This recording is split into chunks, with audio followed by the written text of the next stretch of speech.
I moved to a new city a few weeks ago, hoping for a fresh start after a tough breakup. My new apartment was in a renovated factory building. It had high ceilings and exposed bricks. I thought it was the perfect place to begin anew. I never imagined what would happen next. On my first night, I sat in my office. The glow of my computer screen lit the room. I was excited to finally work on my designs. Then I heard a faint tapping sound from above. I brushed it off, thinking it was construction noise. I reminded myself not to overthink and went to bed. As the days passed, the tapping grew louder. It wasn't just at night anymore. I heard it during the day, too. It started to annoy me. Maybe that was why I noticed it. Then the whispers began. I couldn't make out the words, but they echoed oddly in my mind. At first, I thought it was my neighbors talking, but something felt wrong. One evening, I went to grab a drink. I noticed dust on my coffee table. It had formed patterns. I rubbed my eyes, convinced I was imagining things. Then I shook my head and told myself to relax. I put on a movie that night, hoping to forget the tapping. But then I heard a noise at my door, a rustle that made my heart race. I opened it, but the hallway was empty. That's when I saw it. A drawing slipped under my door. I picked it up and chills ran down my spine. It was a child's drawing of a shadow looming over a house that looked eerily like mine. I dropped the paper. My heart raced. I paced my small living room. Was I losing my mind? I just wanted to adjust to my new life. But the tapping returned, louder than before, almost as if it wanted my attention. I glanced at the ceiling. For a moment I thought I saw a shadow move between the cracks of the light. My anxiety spiked. Who or what was up there? The whispers came back, clearer and more frantic. Then I heard it. A child's voice calling out, "Help me!" Suddenly, everything went silent. I stood frozen, panic bubbling in my chest. What had I just heard? Was this real? I didn't know whether to be scared or crazy. But deep down, I knew something wasn't right in my new apartment. The urge not to turn around was strong, but I couldn't stop myself. I turned and looked down the hallway. I swear I saw something there for a brief second. There was nothing at all, or maybe there was. I wanted to convince myself it was just my imagination. But that's when the tapping started again. It felt like it was right above me, insistent, almost demanding. I couldn't shake the feeling that I was being watched. Whatever was happening, I was right in the middle of it, and I wasn't sure how to escape. I lay in bed that night wide awake. The tapping above me had turned into an unsettling rhythm, a drumming that echoed in my mind. I tried to convince myself it was the building settling, the pipes rattling, or even just the wind. But the whispers, those haunting whispers, hounded me, chasing away any sense of calm. I finally decided I needed some fresh air. I grabbed my jacket and stepped outside, hoping the cool night would clear my head. The street was quiet, the only sound the occasional rustle of leaves. I took a deep breath. It felt good to be away from the apartment. But just as I turned to go back inside, I noticed something odd. My neighbor's door was ajar. I'd never seen it open like that. Driven by a mix of curiosity and dread, I peered inside. The darkened space revealed chaos. Furniture was overturned, and papers were strewn everywhere. I hesitated, torn between wanting to help and feeling I shouldn't get involved. That's when I heard the sound of a child's laughter. It echoed down the hall, bright and mocking. I jerked back, heart racing. How could there be a child in this building? I felt a chill creep along my spine. Ignoring my instincts, I knocked on my neighbor's door. "Hello? Is anyone there?" No response. I turned to leave, fighting the urge to run. Just then, something caught my eye on the floor. A colorful toy rolled out from the shadows, a bright red ball. I picked it up. It looked brand new, entirely out of place in the chaos. I felt a jolt of anxiety, the hair on my neck standing on end. I scanned the hallway. That laughter was gone. Something deep inside me suggested I shouldn't be here, but I couldn't shake the feeling that this was somehow connected to the tapping above. What was happening in this building? I clutched the ball tightly and hurried back to my apartment, closing the door behind me as if it would keep me safe. I dropped the ball on the table and sat on my couch, jittery. I considered calling for help, but wasn't sure how to explain. I glanced at the ceiling, anticipating more tapping, more whispers.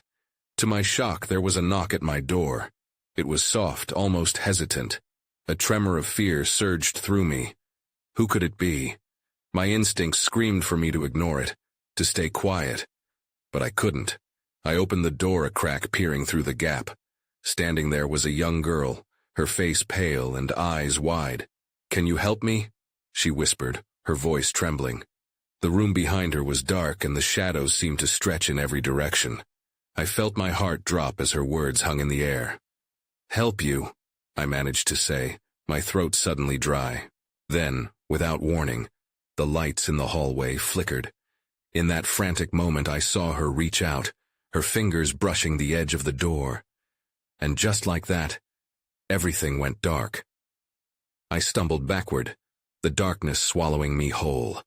Panic surged through my veins as I fumbled for the light switch, my hands trembling. Flicking it on, I was met with empty silence. The girl was gone, and I couldn't shake the sense that something had just slipped away from me.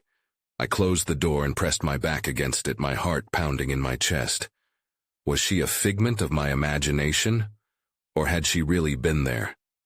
I pinched myself, willing the fright to dissipate. Then I remembered the red ball. It lay innocently on the table where I had dropped it. Somehow it felt heavier now, as if it carried a hidden weight. The whispers returned, a low murmur that seeped through the walls. I had to do something. Ignoring the gnawing dread, I picked up the ball and walked cautiously to my window, squinting in the dark for any signs of life outside. The street was empty, yet I felt as though eyes were watching me from the shadows. Then, just above the whispers, I heard faint tapping again. It was rhythmic, almost urgent. It came from the ceiling, echoing my own heartbeat. I dropped the ball, and it rolled across the floor, stopping at my closet. In that moment, curiosity gnawed at my fear. I approached the closet, each step echoing like a drum in the silence. I opened the door slowly, peering inside. It was dark, clothes hanging like shadows. Just as I was about to close it, a corner of fabric caught my eye. I reached in and pulled it out, a child's jacket. It was small, pink, and eerily familiar. My breath caught. The jacket had once belonged to a little girl who lived in the building long ago, or so I had heard. I turned the jacket over, searching for any clue, when something fell from its pocket. A tiny, tattered photograph fluttered to the ground. I picked it up, my heart racing. In the photo was the same girl who had knocked on my door. She stood in front of our building, her smile wide and innocent. I swallowed hard. This was no coincidence. I needed to understand what was happening. Before I could think further, the lights flickered again and shadows danced across the room. Suddenly, the air felt charged with a different energy. I took a deep breath, holding the jacket tightly. I needed to know more. I was about to leave my apartment when a loud crash resonated from the hallway. My heart stopped. Should I check it out? Or stay hidden away? The shadows in my room seemed to crawl toward the door, tempting me to uncover more secrets I was terrified to chase.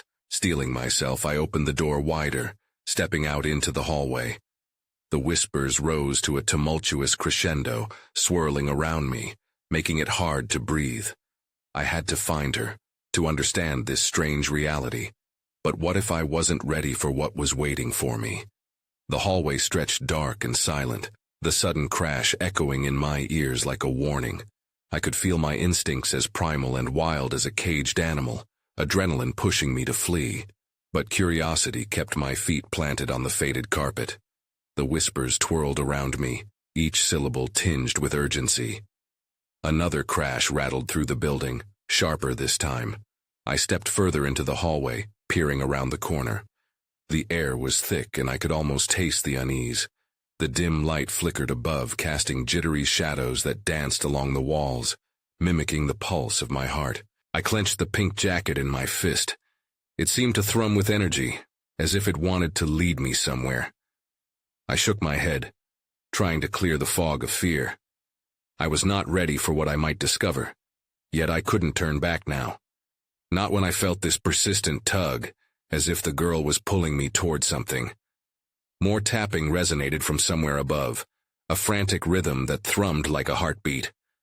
I followed the sound up the stairs, one hesitant step at a time. The whispers intensified, collective breaths urging me on. I reached the second-floor landing, heart racing, and realized the tapping was coming from the apartment directly above mine. I hesitated, hand poised over the door.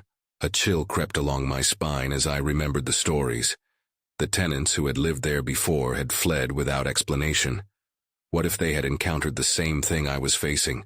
Taking a deep breath, I knocked softly. The tapping ceased immediately. The silence that followed was deafening, stretching out like an eternity. I knocked again, louder this time. If someone was in there, surely they would respond. To my surprise, the door cracked open just a sliver.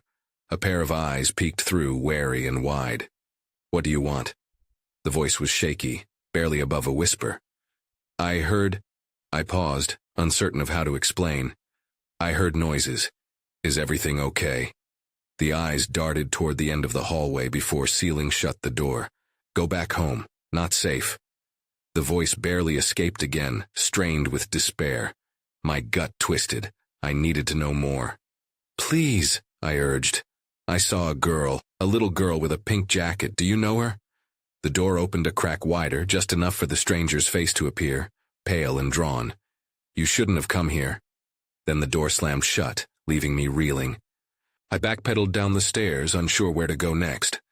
My heart pounded in my ears like a war drum, spurring me forward. I could no longer ignore the feeling of being watched, of eyes lingering in the dark.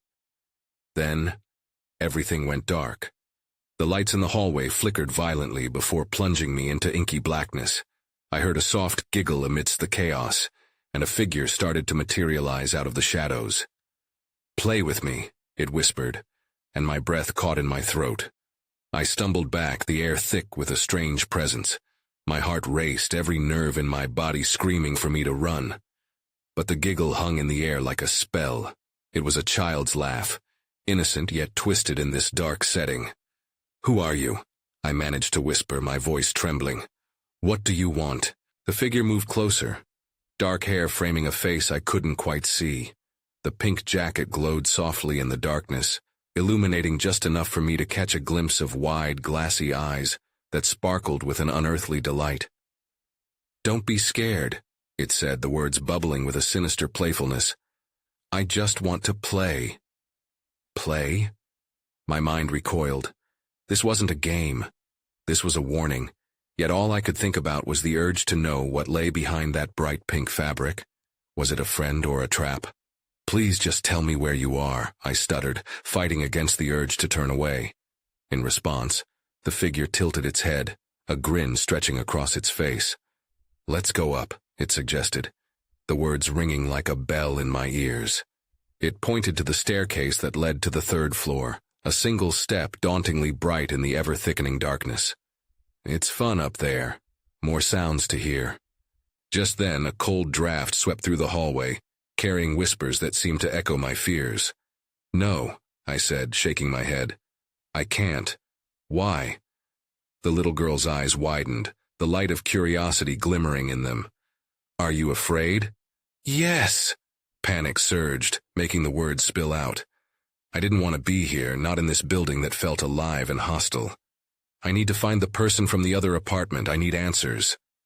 The girl giggled again, a sound that resonated deep within me. "But you won't," she teased.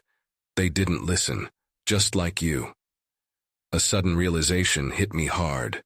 What if she meant the tenant who had just warned me? Was it too late for them? Before I could voice another protest, the girl darted towards the stairs, her laughter echoing as she melted away into the shadows. Just like that, she was gone, leaving only silence behind. Feeling propelled by fear and fragmented resolve, I edged forward, glancing down the now ominous staircase. I had to know. What awaited me up there? I couldn't shake the nagging suspicion that my discovery might anchor me deeper into a nightmare. With hesitance, I took one step, then another. Each footfall felt like I was crossing an invisible boundary. The whispers grew louder, swirling around me again, like voices trying to guide or warn me. In that heartbeat, just as I reached the top, a door swung open. The light from inside spilled into the dim hall, illuminating a small figure standing just beyond the threshold. It was a woman, her face haggard, and her eyes wide with something I couldn't place, fear or perhaps recognition. "I told you not to come back," she warned, her voice carrying a weight of urgency that struck panic in my chest. But before I could speak, a shadow shifted behind her. The feeling of dread surged as I realized I wasn't alone. "Playtime is not over yet," the girl's voice chimed from somewhere within the shadows, filled with glee. That's when I saw it, a second child, this one with wild hair and a look of mischief in their eyes. And just as I feared, dressed in a tattered pink jacket. The moment I saw the second child, every instinct in me screamed to run. The woman's expression changed from alarm to desperation as her eyes darted between me and the figure behind her. "What do you want?" I said, my voice trembling. I didn't know if I was addressing her or the children. "Help us," the woman pleaded, gripping the doorframe for support. "You shouldn't have come here. They don't let you leave." I stepped closer, my curiosity battling my fear. "What do you mean? Who are they?" The wild-haired child smiled wider now, teeth gleaming like a predator. "We just want to play, but they say you're not fun yet." "Enough," the woman snapped, her voice rising with a mixture of anger and fear. "Don't listen to them. You need to leave." I didn't move. "Leave? But what about you? And the other tenant?" Before she could reply, the girl with the wild hair chimed in. "They can stay. We can play forever." Her laugh echoed through the hall, a sharp contrast to the woman's plea. Suddenly, the pressure of the air shifted. A chill swept through the space, a sense of something massive looming just beyond the seams of reality. The lights flickered, casting exaggerated shadows that danced along the walls. "Get back!" the woman shouted, shoving me aside and slamming the door shut. But not before I caught a glimpse of a room that felt like a shrine to innocence. The walls were adorned with childlike drawings that twisted into grotesque forms. Crayon scribbles morphed into faces, smiling yet somehow sinister. Before I could react, the girl's laughter erupted again, this time echoing directly in my ears. "It's only a game. Isn't it fun?" I stumbled back, heart racing. The world felt unreal. Everything around me folded in on itself. "What is this place?" I gasped, my breath quickening. "This is where we play with the ones who don't listen," the wild-haired child said, stepping closer, eyes narrowed and hungry for attention. "You've been chosen." "Chosen for what?" I asked, my voice barely above a whisper. "To stay, to play," they chorused, their voices intertwining in a twisted harmony. The giggle from the girl danced in my ears, but it was punctuated by the woman's rising screams from behind the door. "No, stay away from her." Panic tightened around me as I felt a pull towards the door. I didn't just want to escape the children. I felt the walls tightening around me, suffocating in their dark embrace. Then suddenly the laughter stopped. It was replaced by a silence so thick it made my ears ring. The ghostly echoes of their play faded as if the children were deciding how to proceed. "Will you play?" The woman's voice became chillingly quiet. "Or will you leave us?" I was frozen, and the shadows pulsed around me. Something dangerous lurked in the depths of the hallway, and I had no way of knowing if I was the next piece in their twisted game. I turned towards the stairs, heart pounding. Was it too late to escape? Just then a loud bang echoed from behind the closed door. The sound was too forceful, and the door shuddered. Something was coming out. That's when I saw it, deep cracks forming along the edges of the door, as if whatever was inside wanted out. I had to make a decision. Should I stay and find out, or run before the game escalated beyond my control? My heart raced as I turned away from the door, every instinct screaming that I had to get out of there. I sprinted down the hallway and toward the stairs, desperate to escape the weight of the shadows that felt as if they were breathlessly pursuing me. But the wooden steps creaked ominously under my weight, the sound strangely amplified in the silence. With each step down, I glanced back, half expecting to see the children emerging from behind the door, or the woman breaking free from whatever held her captive. Nothing. Just the hollow sound of my hurried footsteps against the staircase. As I reached the bottom, I paused. The front door loomed ahead, my only exit, but it felt almost too calm, too inviting against the chaos behind me. I hesitated. What if they followed? What if the woman was still in danger? With a deep breath, I grabbed the doorknob, but before I could twist it, a muffled voice broke through the silence, thin and raspy. "Please, help us." It was the woman. Her voice rang out, a plea laced with fear that sent chills racing down my spine. I closed my eyes, torn between guilt and self-preservation. Maybe I was supposed to do something. But then the children's giggling crept back into my mind, a reminder of the predatory nature masked by childlike innocence. "Help!" The voice grew fainter, almost desperate. I shook my head, forcing myself to focus. What did I know about this place? Anything could lie behind that door. I opened my eyes and pushed it harder. Almost there. Then my phone buzzed in my pocket. I jumped, startled, and pulled it out. It was just a notification, but in this moment, it felt like a lifeline. "Help us, help us," echoed faintly, and I glanced at the screen as I took a step back. My phone displayed a message from an unknown number. "You have been chosen for the game." My blood ran cold. I looked up, and there they were, the children standing at the top of the stairs, their faces illuminated by an eerie glow, eyes wide and shining with malice. "Are you ready to play?" the wild-haired girl asked, her voice dripping with delight. "No!" I shouted, fear surging through me. I bolted toward the door again, adrenaline propelling me forward. My hand slammed against the knob, twisting it and flinging the door open. Light flooded in, blinding me momentarily. I stumbled outside, the cool air hitting my face like a splash of water. I turned back, half expecting to see them charging after me through the threshold. But the doorway was empty and still. Panting, I took a step away from the house, watching the door sway slightly on its hinges. I had escaped, at least for now. But then I felt it, the unmistakable sensation of being watched. I scanned the street, searching for any sign of danger, but there was nothing. With a shaky breath, I turned to leave, but then another message popped up on my phone. Tension gripped me again. "What now?" "Now you're in the game, and we'll always find you." I froze, eyes wide. An unexpected thought hit me. What if my troubles were just beginning? I took off down the street, heart pounding in my chest. The message still lingered in my mind, wrapping around my thoughts like a vice. Now you're in the game. What did that even mean? I risked a glance back, feeling the weight of unseen eyes again. My phone buzzed in my hand.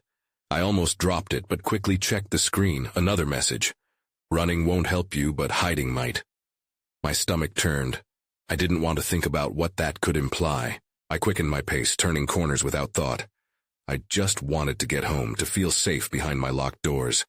But each step felt heavier, as if the shadows from the house were trailing behind me. I skidded to a stop in front of a coffee shop, its lights flickering like a beacon. Maybe I could blend in, find comfort in the presence of others. I pushed through the door, the bell tinkling overhead. The rich smell of coffee hit me, but I barely registered it. My eyes darted around. A few customers sat at tables, absorbed in their screens or conversations, but I didn't find solace. I felt different. I felt marked. "Hey there, can I get you anything?" The barista's voice snapped me back. I shook my head and replied, "Just water." My voice was shaky, barely above a whisper. She filled a cup and handed it to me, her brow furrowing with concern. "Are you okay? You seem a bit out of it." I forced a smile, but it faltered. "I'm fine, just tired." I stepped aside, leaning against the wall, trying to steady my breathing. The phone buzzed again, a constant reminder of the game I didn't want to play. I glanced down. "Look to your left." I turned quickly, heart in my throat. A shadow slipped outside the coffee shop just beyond the glass. I leaned closer, breath hitching in my throat. A figure stood there, a child with unruly hair. It was one of them, one of the children from the house. My skin prickled. The child's head cocked to the side, a grin stretching across their face. Then, in an instant, they turned and disappeared into the shadows of the street. "Hey!" I bolted to the door, pushing it open. The cool night air hit me again, waking my senses. But when I looked around, there was no sign of the child. Just emptiness and the distant sound of cars passing. A chill ran down my spine. I was still in the game. They knew where I was and they were watching. The thought made me shudder. I had to find a way out. I turned back to the coffee shop, but as I did, a voice called out from behind me. "You can't escape us." It was the barista, her expression now unsettling, eyes darker. I backed away instinctively. "What do you mean?" Suddenly the lights flickered again, plunging the shop into darkness for a split second. Everyone else inside remained oblivious, sipping their drinks, laughing. But in that moment I blinked, and the barista was gone. Panic shot through me. I had to go now. I spun around and ran toward the street, but everything inside me screamed that I was still not alone. As I reached the corner, I felt a hand brush against my shoulder. I turned, ready to confront whatever was there, but there was nothing. Just the looming presence of my own fear. My heart raced as I hurried into the main road, startling pedestrians, feeling like a deer in headlights. That's when I heard it. The sound of laughter, twisted and childlike, echoing through the night. It was coming from behind me. And it was getting closer. I sprinted forward, my lungs burning, the laughter ringing in my ears. It felt like a sinister game of hide and seek, and I was the only one who didn't know the rules. I glanced over my shoulder, half expecting to see the children, their shadows walking in sync behind me, but there was only the empty street. Could I be hearing things? Maybe it was just my nerves. I pressed forward, desperate to find somewhere safe, but each step felt like it yielded more dread. The laughter hung in the air, echoing off the buildings, taunting me. Crossing a deserted park, I ducked behind a large tree, panting. Maybe I could take a moment, catch my breath, think. I pulled out my phone again. I had to see if there were any more messages. With trembling fingers, I unlocked the screen. It was buzzing with notifications. Each one sent a jolt of fear through me. "They're getting closer," read one.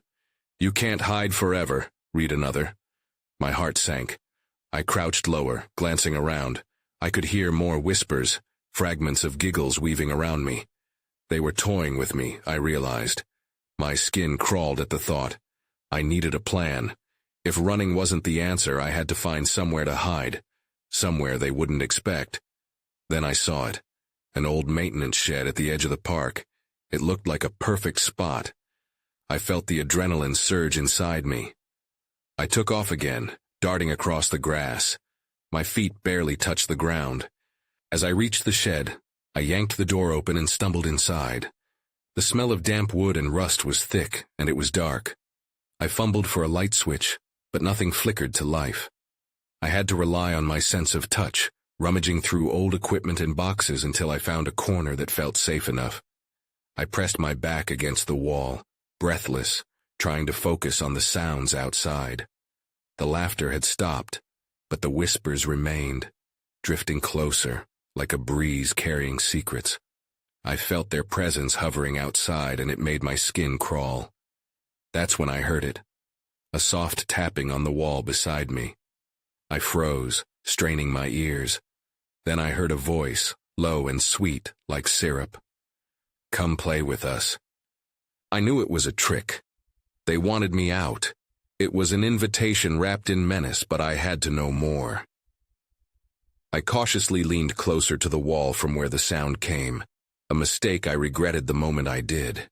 A pair of small hands punched through the wood, splintering it, fingers tangled and frantic. I stumbled back, adrenaline pushing me to bolt, but I felt paralyzed. The laughter, once distant, was now right outside the shed. I saw shadows shifting through the cracks in the door, dancing like living shadows, and my breath quickened. Then the door rattled violently, and I knew I was running out of time. I had to act fast. Then, everything went dark. I woke to the sound of my own labored breathing, the musty air of the shed wrapping around me like a heavy blanket. I blinked, disoriented, as light filtered through the cracks in the door. For a heartbeat, I believed it had all been a nightmare, but then the memories rushed back. I was in the shed. The children were outside. The door rattled again, this time shaking with a force that threatened to splinter the wood. I scrambled to my feet, but my legs felt like jelly. Taking a breath, I steadied myself and looked for an exit. There had to be a window or a back door. I stumbled toward the back, knocking over junk as I searched. "You can't hide, you know." The giggles echoed from just outside, twisting my anxiety tighter. They sounded impossibly close. Frantically, I pushed against a window frame, praying it would budge. It didn't.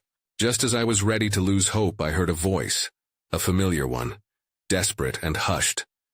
"Help me." It was the woman from the apartment. That plea ignited something within me, and suddenly I was moving again, adrenaline flooding my system.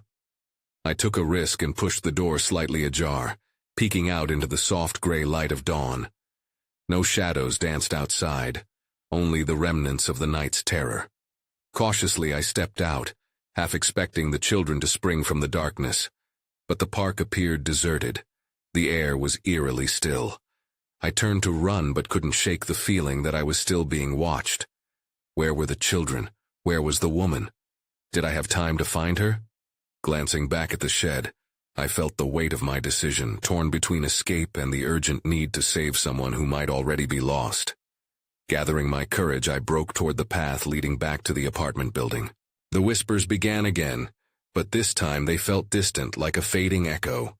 I ran, adrenaline fueling every stride. I stumbled through the park, weaving between trees until the apartment loomed in the distance. I was almost there. As I reached the building entrance, my heart raced with a mingling sense of dread and resolve. The air felt electric, and the door felt heavier than it had before. With a steady breath, I pushed it open. Inside, the hall was quiet. I didn't know which direction to go, but I felt drawn to my apartment. I hurried down the corridor, scanning for any signs of life. My own door stood slightly ajar, and I hesitated before entering, heart pounding at what might await me inside. Caught between anticipation and fear, I crossed the threshold. The room looked unchanged, yet a feeling of heavy anticipation hung in the air.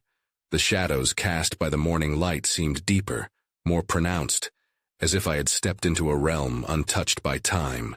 Suddenly, the tapping resumed, echoing from above, a steady, rhythmic sound like a heartbeat. It felt familiar, my pulse syncing with it. The whispers returned too, curling through the space around me, flowing from the walls as if the apartment itself was alive, breathing alongside me. Before I could process my thoughts, something inside me shifted. A strange sensation of connection, as if I was now tethered to the very fabric of this place. My pulse surged as I moved toward the closet. Without thinking, I reached for the small pink jacket I had found earlier. It was still there, and as I touched it, a vision flashed in my mind. Children laughing, playing, and shadows swirling around them. "Help!" A cry rang out, but it twisted into dismissive laughter, teasing me. "Help me play!" The echoes drew nearer. I staggered back, heart thumping, gripping the jacket tightly.